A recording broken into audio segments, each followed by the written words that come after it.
la bienvenida a las predicaciones del legado del reverendo Rolando Gutiérrez Cortés. Esperamos que sean de bendición e inspiración para tu vida.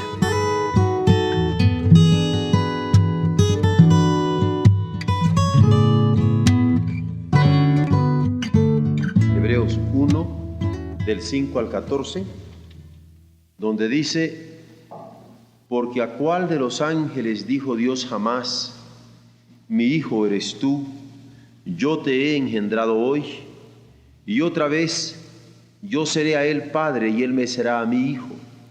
Y otra vez, cuando introduce al primogénito en el mundo, dice: adórenle todos los ángeles de Dios. Ciertamente de los ángeles dice: el que hace a sus ángeles espíritus y a sus ministros llama de fuego. Mas del Hijo dice: tu trono, oh Dios, por el siglo del siglo, cetro de equidad es el cetro de tu reino. Has amado la justicia y aborrecido la maldad, por lo cual te ungió Dios, el Dios tuyo, con óleo de alegría más que a tus compañeros.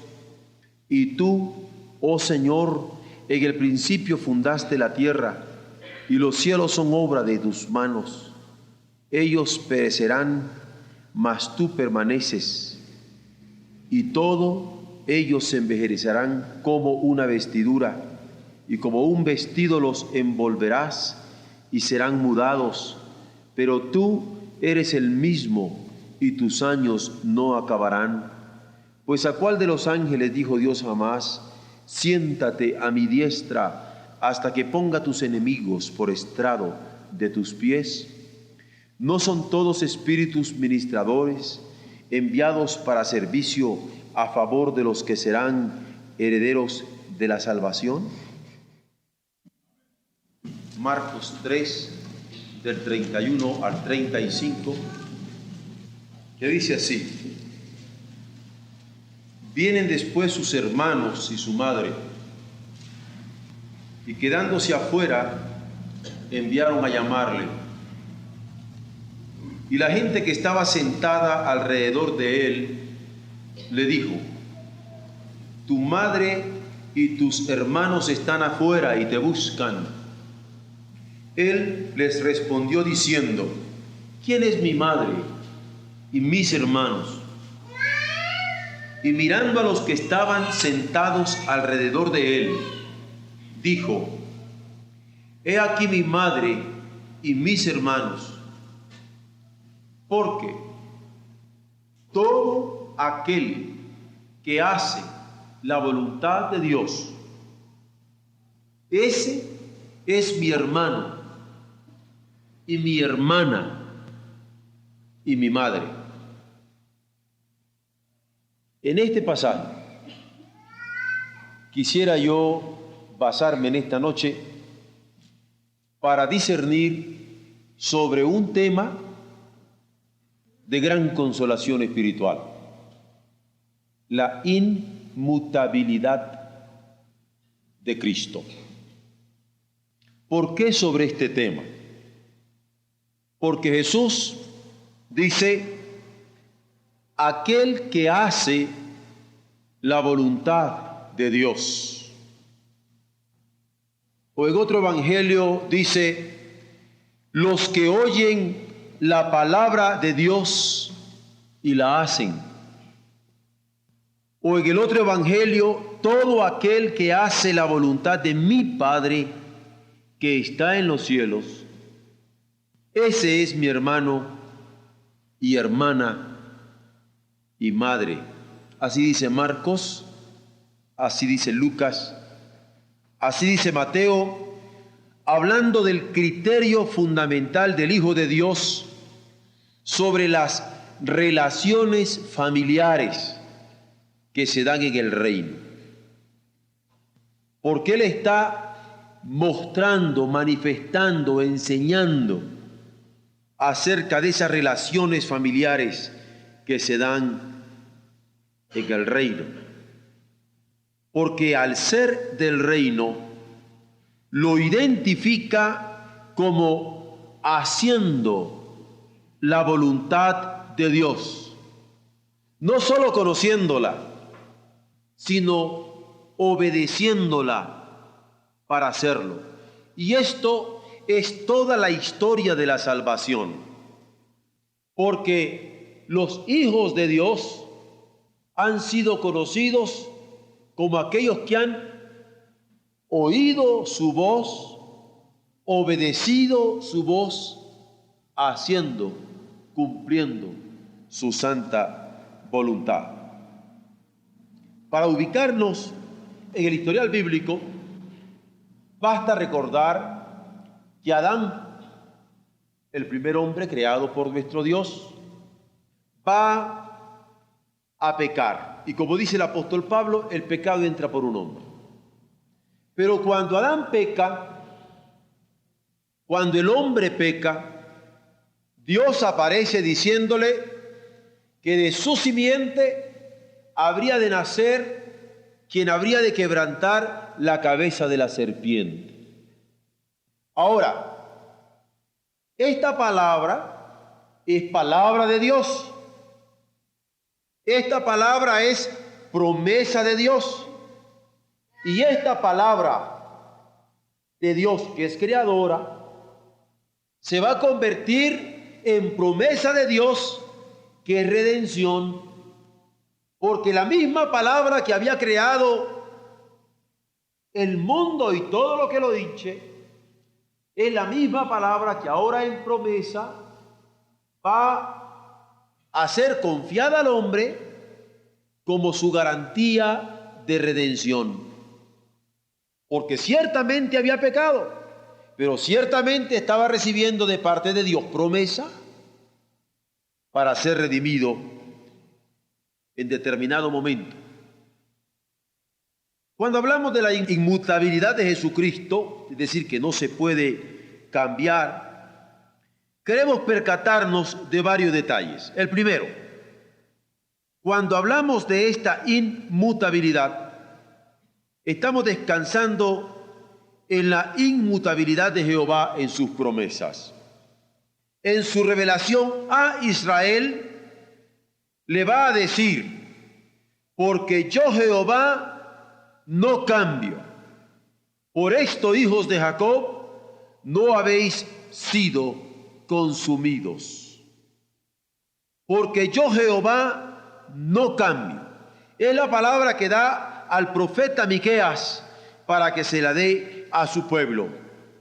En la fidelidad a sus promesas, a pesar de la falla de su pueblo, Dios, el Dios de Israel, no cambia, pero tampoco cambia en la reiterada invitación al arrepentimiento a pesar de la dureza de los corazones. Dios creó con su palabra. Dios promete redimir con su palabra. Pero Dios llama al arrepentimiento por medio de su palabra. De modo que hay toda una garantía de que ese arrepentimiento se ocurra. Y no hay que olvidar que el arrepentimiento va a ser el criterio ético fundamental del Evangelio.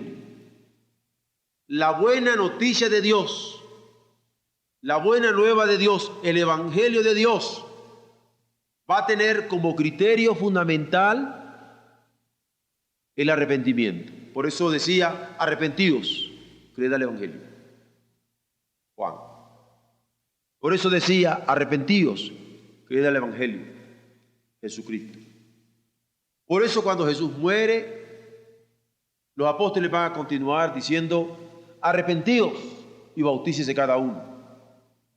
Porque es una palabra creadora, con promesa de Dios, pero con mensaje de arrepentimiento de parte de Él, mostrando que Él no cambia, porque ha creado por amor, ha prometido redención por amor y está llamando al arrepentimiento por amor.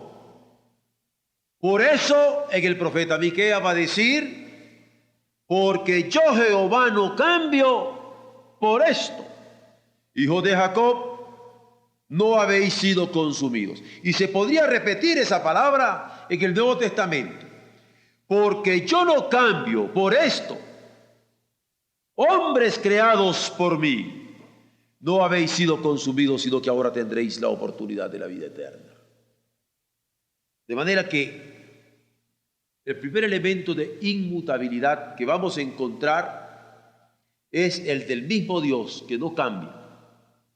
Y en este elemento de Dios va a descansar la inmutabilidad de Cristo. En segundo elemento, la inmutabilidad del Señor Jesucristo descansa en la firmeza del consejo. En la firmeza del consejo. ¿Por qué? Porque el mismo Dios que había dado la promesa de un Salvador es el que va a decir en la profecía que tendríamos un consejero, un Dios fuerte, un Padre eterno, un príncipe de paz. Y esta palabra que dice que tendríamos un consejero, nosotros la podemos detectar, la podemos verificar con solo pensar quién es un consejero. ¿A quién le piden ustedes consejo? A una persona que les puede dar una palabra firme, que les puede dar una palabra guía y que puede sostener esa palabra avalándola con una vida espiritual o moral o de experiencia determinada. Cuando nosotros tenemos de parte de Dios a Jesús como consejero, es porque la palabra de Él nos guía, nos orienta, nos sostiene.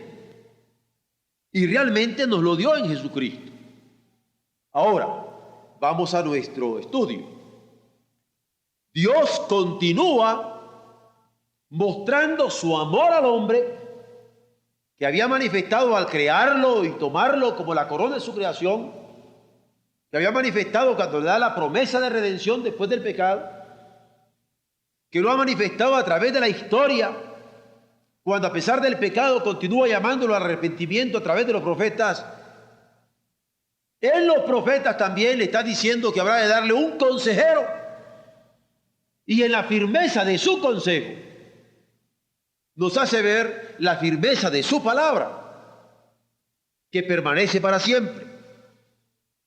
Y en su revelación en Israel, en el pueblo de Israel, en el canto del pueblo de Israel, va a manifestarse cuando les inspira a reconocer en el Salmo 33:11, el consejo de Jehová permanecerá para siempre, los pensamientos de su corazón por todas las generaciones. El pueblo canta, inspirado por el Espíritu, que el consejo de Jehová permanecerá para siempre. Es inmutable, no cambia, es firme, es sólido, es sostenedor. Y los pensamientos de su corazón, continúa el Salmo, permanecerá por todas las generaciones, aún en medio de una generación de víboras, como la va a calificar el mismo Señor Jesucristo. Allí está Él testificando la presencia de su Padre, cumpliendo promesas en Él, llamando al arrepentimiento en Él y ofreciéndose como Salvador en Él también. Allí Él está mostrando que era el consejero que Él había prometido para confirmar su pacto, porque Él va a ser el nuevo pacto en donde por la fe que tengan en Él podríamos tener nosotros salvación también eterna. Pero por otro lado, al corroborar en Jesús que su palabra permanece fiel, Él mismo es prueba de su cumplimiento, porque Él creía la palabra, porque Él enseñaba esta palabra, porque él confiaba en esta palabra, porque él esperaba en esta palabra de su Padre. Pero en tercer lugar, la inmutabilidad de Jesucristo no solamente descansa en esa inmutabilidad de las promesas de Jehová en su pueblo, en esta firmeza que ha tenido a través de su consejo, sino en la inmutabilidad de los juramentos de su Padre. ¿Por qué? Porque si buscamos en Hebreos 6, del 13 al 20, que es una carta que habla toda ella de la inmutabilidad de Dios en Jesucristo, nos vamos a encontrar en este pasaje en particular toda la interpretación de la inmutabilidad. Mírenlo al detalle. Dice, porque cuando Dios hizo la promesa a Abraham, no pudiendo jurar por otro mayor, juró por sí mismo, diciendo, de cierto te bendeciré con abundancia y te multiplicaré grandemente. Y habiendo esperado con paciencia, Abraham alcanzó la promesa, porque los hombres ciertamente juran por uno mayor que ellos, y para ellos el fin de toda controversia es el juramento para confirmación. Por lo cual, queriendo Dios mostrar más abundantemente a los herederos de la promesa la inmutabilidad de su consejo,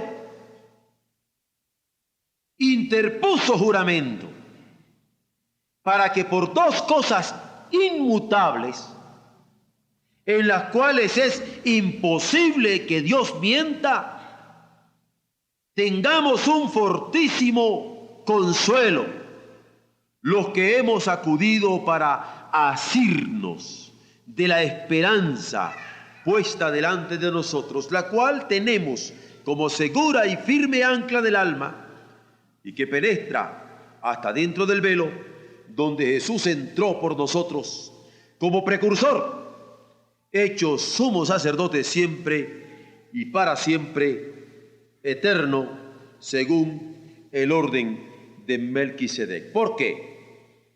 Porque todas las promesas hechas a Abraham, a Isaac, a Jacob, a David, testifican que la palabra del Señor permanece inmutable a pesar de las debilidades de los hombres o del pecado de los pueblos y de las generaciones. Así nos lo comenta claramente aquí esta carta, al pensar en la historia que los hebreos tenían de parte de Dios, señalando para concluir ese pasaje que hemos leído, por lo cual, queriendo Dios mostrar más abundantemente a los herederos de la promesa la inmutabilidad de su consejo, interpuso juramento. Pero yo quiero hacer ver la firmeza de Dios, no solamente en la promesa que le dio a Abraham, sino en la palabra que sostuvo a través de los siglos en este pueblo de Israel y en todo el género humano. Miren ustedes, Dios crea al hombre, el hombre peca, Dios le promete redención, ¿y qué pasa? Comienza el pueblo a pecar y comienza Dios a llamar. Comienza el pueblo a pecar y comienza Dios a decirle oportunidades que tenían para buscar perdón, llamándolo siempre al arrepentimiento. Continúa el pueblo pecando y Dios envía a sus profetas. Y a través de los profetas una palabra de invitación y de amor, diciéndoles: si vuestros pecados fueren como la grana, como la nieve, serán emblanquecidos. Si fueren rojos como el carmesí, vendrán a ser como la blanca lana. Pero era necesario que se volvieran de sus malos caminos.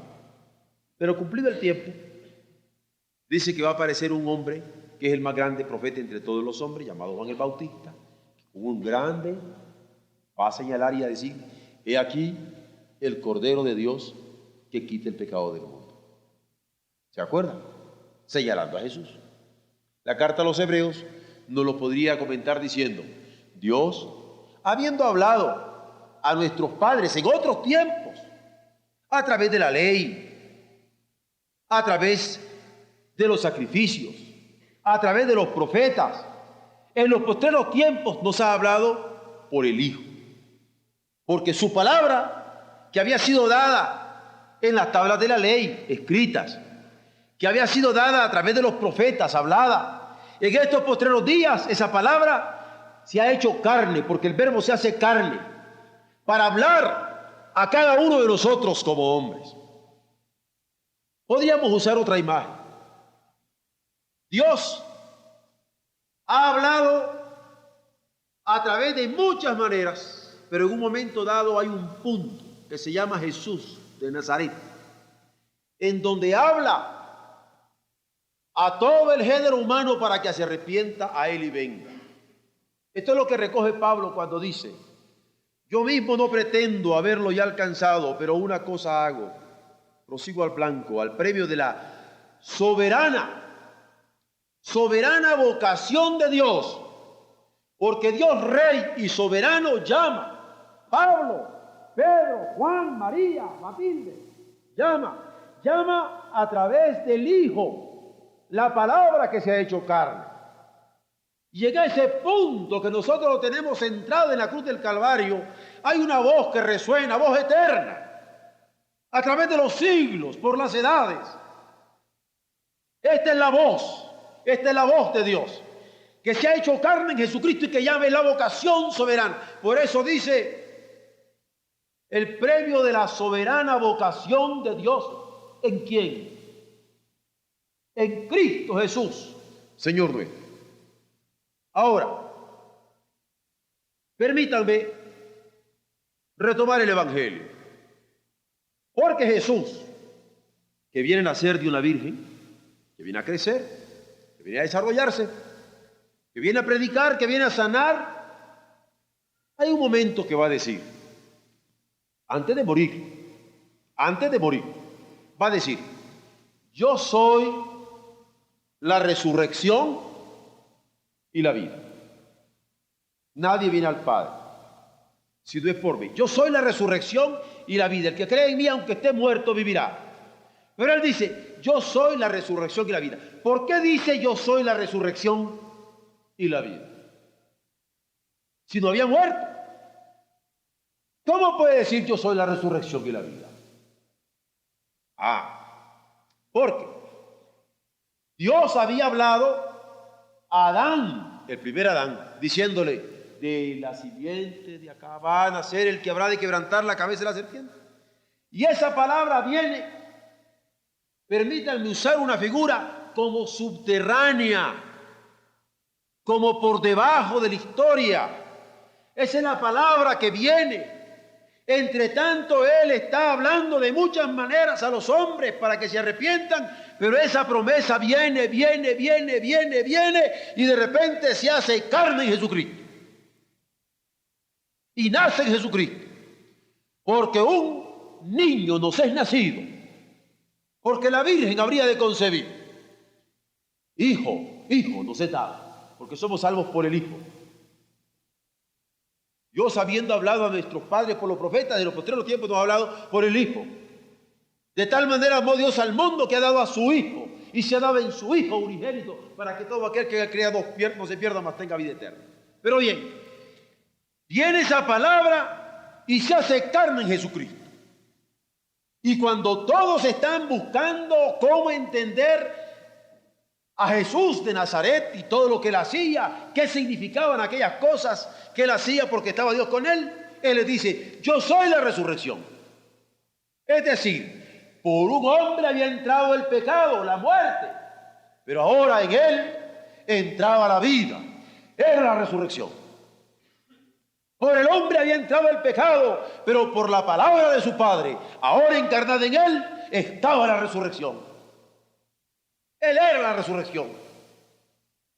Esto muestra la inmutabilidad de Dios, que no ha cambiado en su amor por el hombre, que no ha cambiado su promesa por el hombre, que ha sido fiel en mantener su palabra a pesar del pecado del hombre, y que se yergue en la persona de Jesús, de la historia que nosotros conocemos, como la resurrección y la vida.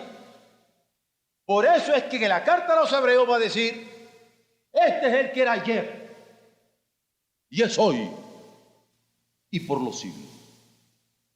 No voy a meterme a discutir, pero sí, por el momento, dejar un término que valdría la pena pensarlo, reflexionarlo, meditarlo. Dice el texto que estaba repitiendo hace poco: Jesucristo es el mismo, ayer y hoy y por los siglos. Y cuando se dice el mismo, hay que pensar lo que significa la mismidad. Es el mismo ayer, cuando era palabra del Padre como promesa Dan, el mismo hoy, aunque esté muriendo en la cruz del Calvario, pero el mismo que vendrá en las nubes, así lo dice Lucas en su libro de los Hechos: como subió, así vendrá.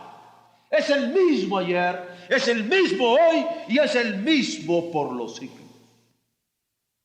Porque Dios es inmutable y Él es inmutable. ¿Por qué creen que dice la palabra reiteradamente: el cielo y la tierra pasarán? Porque habrán cielos nuevos y tierra nueva.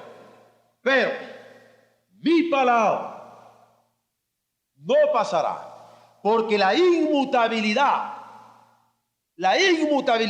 ese no cambio, hay que entenderlo en una palabra firme, fiel de Dios.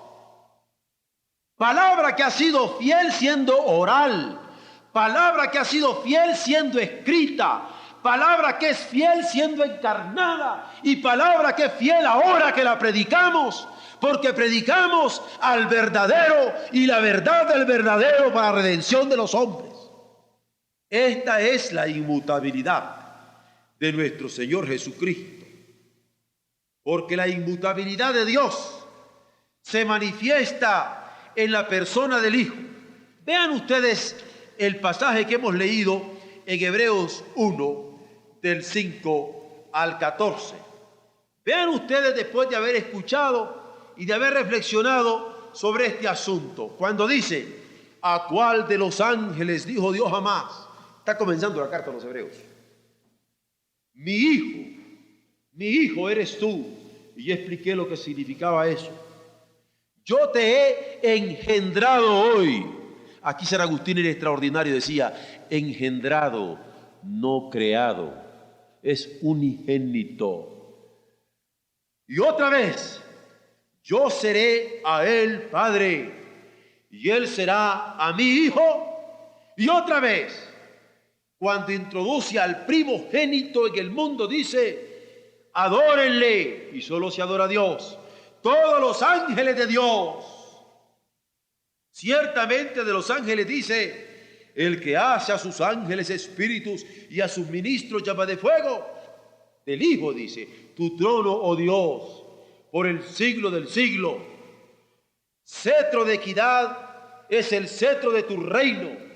Has amado la justicia y aborrecido la maldad, por lo cual tu ungió Dios, el Dios tuyo, con óleo de alegría, más que a tus compañeros. Y continúa: tú, oh Señor, en el principio fundaste la tierra. Está hablando del Hijo. Y los cielos son obra de tus manos. Está hablando del Hijo. Ellos perecerán, mas tú permaneces. Y todos ellos se envejecerán como una vestidura, y como un vestido los envolverás y serán mudados. Pero tú eres el mismo, y tus años no acabarán. Pues ¿a cuál de los ángeles dijo Dios jamás: siéntate a mi diestra hasta que ponga a tus enemigos por estrado de tus pies? ¿No son todos espíritus ministradores enviados para servicio a favor de los que serán herederos de la salvación? Y Él permanece, como le decía, el mismo, ayer y hoy y por los siglos. Es el fiel y verdadero, que también nos habla Hebreos 2:17, Hebreos 3:1, en tanto que puente que no falla. Porque es el pontífice que no falla, fiel y verdadero, que aparece en Revelación 19:11 como montando su caballo blanco en el día final. El Cristo en el que nosotros estamos meditando en esta semana, que hemos dicho que es omnipresente, porque donde están dos o tres congregados en su nombre, en cualquier parte del tiempo y del espacio, donde están dos o tres congregados en su nombre, allí está Él en medio de ellos. Y este Cristo que dijo: he aquí yo estoy con vosotros todos los días, los nublados y los soleados, los de tristeza, los de alegría, los de prueba o de celebración. He aquí yo estoy con vosotros todos los días hasta el fin del mundo. Este omnipresente Cristo, este omnipotente Cristo, porque dijo: toda potestad me da en los cielos y en la tierra. Este que todo lo puede, que con su palabra sustenta el mundo. Este que todo lo sabe, porque Él conoce los pensamientos del hombre y discierne los pensamientos de sus enemigos. Este Cristo, que es eterno y nos ha dado a nosotros también la posibilidad de compartir con Él su reino eterno, porque también nosotros reinaremos con Él. Este Cristo es inmutable. La prueba es teológica, claro, porque descansa en Dios. Es histórica, claro, porque desde que el hombre pecó, ha estado como palabra fiel de Dios. Pero es escatológica, porque al final de los tiempos se manifestará plenamente como la palabra eterna que vive y permanece para siempre. Ahora, en este inmutable es que nosotros descansamos, una palabra que no falla. Por eso, cuando estamos en Él, nadie nos puede arrancar de Él. Y lo repito, ni la muerte. Porque algunos piensan: ¿y qué pasa si estoy en un momento dado que Dios me agarre confesado? Claro, yo creo en la confesión. Pero la palabra es clara: ni la muerte, ni la vida, ni ángeles, ni principados, nada nos podrá arrancar, separar, apartar de este amor de Dios fiel, que es en Cristo Jesús, Señor nuestro. Bendito sea su nombre. Aleluya.